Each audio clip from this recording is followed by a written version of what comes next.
Pokemon TCG Pocket is not the most complex game, however there are some things you really need to know before you jump into the game so you can avoid some misunderstandings and mistakes. And in today's video we're going to go through my top 5 things I think you need to know before you start playing the game. And if you are someone who's been playing through the soft launch, please feel free to leave any suggestions you have down in the comments below as well. Also, we did just finish up our last $100 giveaway, so this video will be another $100 giveaway. Just be subscribed and leave a comment and you'll go into the draw. And for this one, I will announce the winner in the week after the global launch so that the new players also have a chance to enter into the draw. So let's get into the top 5 things you need to know about Pokemon TCG Pocket before you start playing. So the first thing to take note of is not all packs are equal. Even though the 3 packs we have on screen are all from Genetic Apex, the actual cards you can obtain in them do differ from pack to pack. So understanding what cards you can get before you go ahead and choose your pack is going to be a very important thing.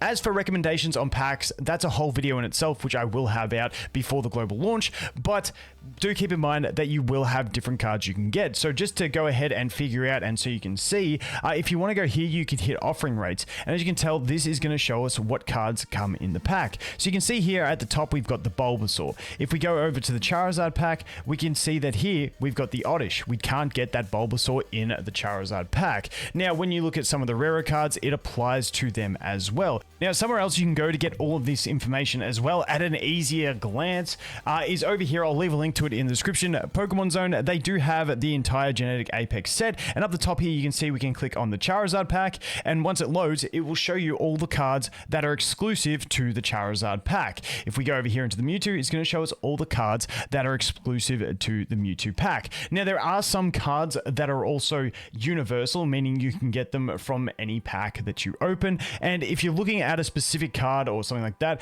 you can actually click on them and you can find out which cards are those universal cards. So for instance, I believe Lilligant is one of the universal cards. You can see here, we can scroll down and you can see down the bottom it just says Genetic Apex as the set that it is in. Whereas if it's an exclusive card like Charmander, you'll see that it is in the Genetic Apex Charizard pack. There's no cards so far that are only in like 2 of the packs, so they're either in all of the packs or only one of the packs. So making your decision on which pack to choose, depending on what cards you want to pull, is going to be a very important thing. So definitely take a note of that. Don't be just opening a Charizard pack thinking, hey, I'll get my Mewtwo from that. For me, I'm a big Nidoking fan. Even though the deck isn't the best at the moment, I was opening Charizard packs at the start hoping to get a Nidoking, and that is only exclusive to the Pikachu pack. So once again, take note of the pack that you're opening and what is actually available from that pack. Number 2 on the list of things to know is that rerolling is a possibility in this game. That is where if you get an account that you don't like, you can go ahead into your account settings and you can delete the save data. This allows you to just start the game again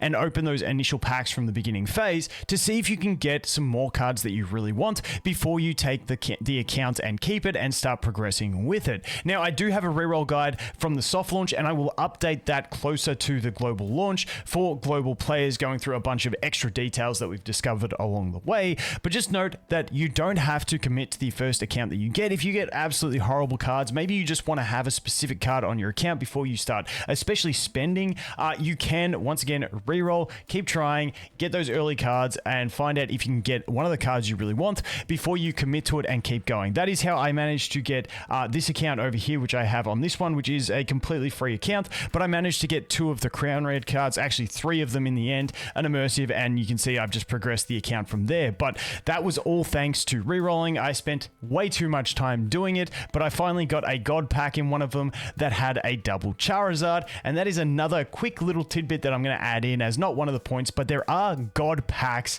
in this game.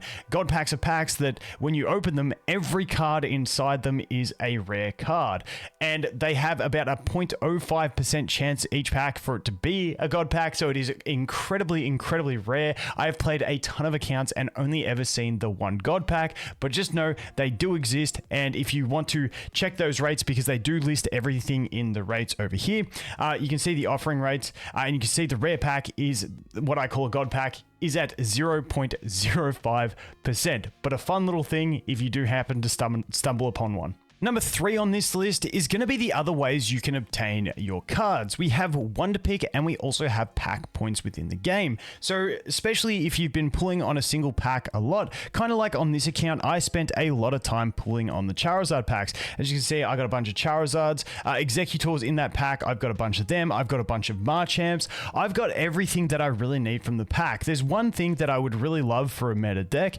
and that is one more copy of Starmie. However, I don't want to keep dumping all of my, my hourglasses and free packs into the Charizard pack to try and get that one card.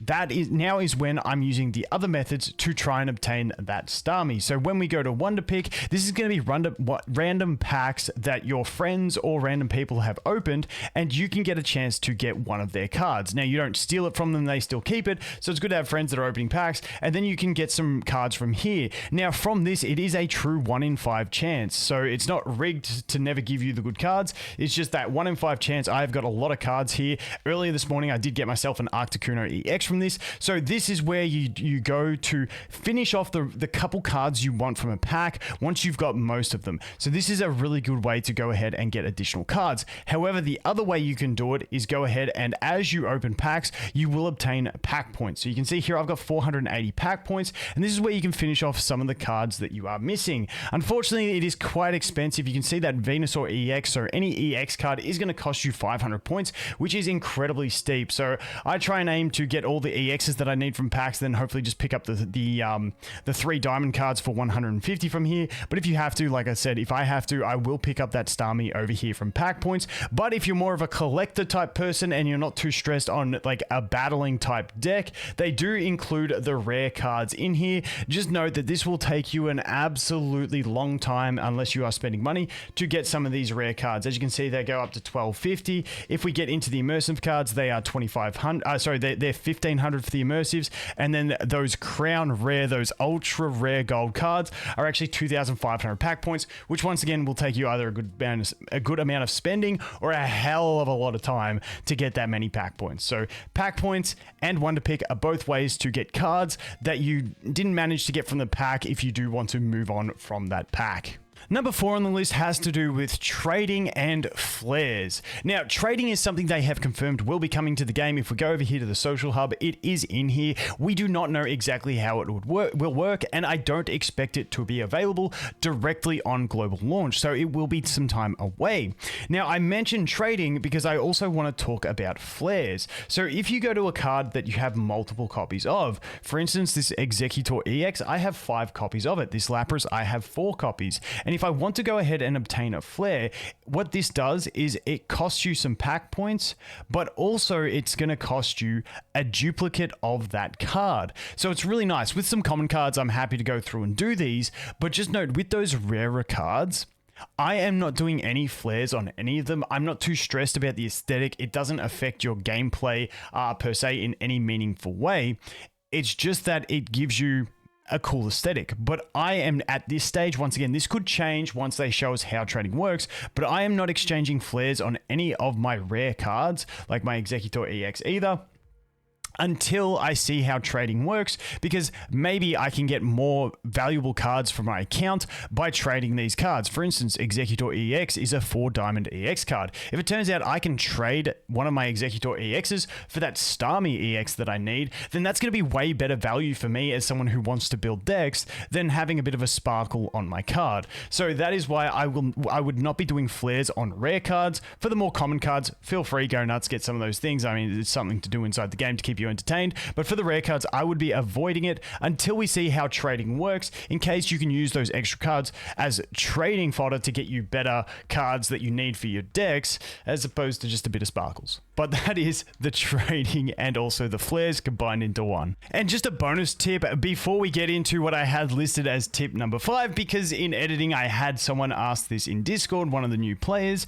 and that is to do with the different versions of the same Pokemon. For instance, this this Crown Rare Charizard and this Charizard EX that is the immersive card. These are, for all intents and purposes, the exact same card and also the exact same card as just this Charizard EX. They are just more collector's items. So just note, they function as the exact same thing. Having a higher rarity version of a card does not give you any advantage in battle, and you are still limited to 2 of each card inside the deck. So you can't run 2 of this Charizard EX and 2 of the Crown Rare. They are considered to be the same card in battle for all intents and purposes, so you can only run 2. The only exception to this is that when you have something like Pikachu and Pikachu EX, or Marowak and Marowak EX, if you have a normal version of a card and an EX version of card, you can actually run both versions in your deck up to 2 copies. So if I wanted to, I could run two copies of this Marowak EX in a deck, and then I could also run 2 copies of this normal Marowak over here in the same deck. So you can do that in that instance. Also, just note that we are going to be getting new cards probably around the launch of the game. For instance, we currently have a Jigglypuff in the game, and we will be getting a new version of Jigglypuff that has a ridiculous sing ability, and that will be a different version of Jigglypuff, but we can expect that you will still only be able to have 2 Jigglypuffs in your deck at once, not 2 of this Jigglypuff and 2 of that Jigglypuff. It's the EX that separates the Pokemon that allow you to put extras into your deck. That got way longer than I expected it to get, but hopefully that helps you with your deck building. And finally, for tip number 5, it's to do with battling, and that is, don't sweat it too much. This game is heavily RNG dependent. Yes, skill in your deck building and sometimes in decision making can define a battle, but just note that sometimes you will just get RNG'd into oblivion and have no chance of winning purely on either getting a really bad hand and not drawing good cards, or by losing to coin flips. You may get put to sleep on turn 1, never wake up until your opponent has you completely defeated, and that is going to be absolutely shattering. But just note, there is a lot of RNG involved in this game, and I am having a ton of fun with it. I absolutely love it, but you've also got to take it for what it is, which is sometimes a bit of an RNG simulator, which sometimes you're just out of luck. So try to just jump into it, have some fun, and enjoy yourself without taking it too seriously. Otherwise, you might end up rage quitting to some of the RNG in the game.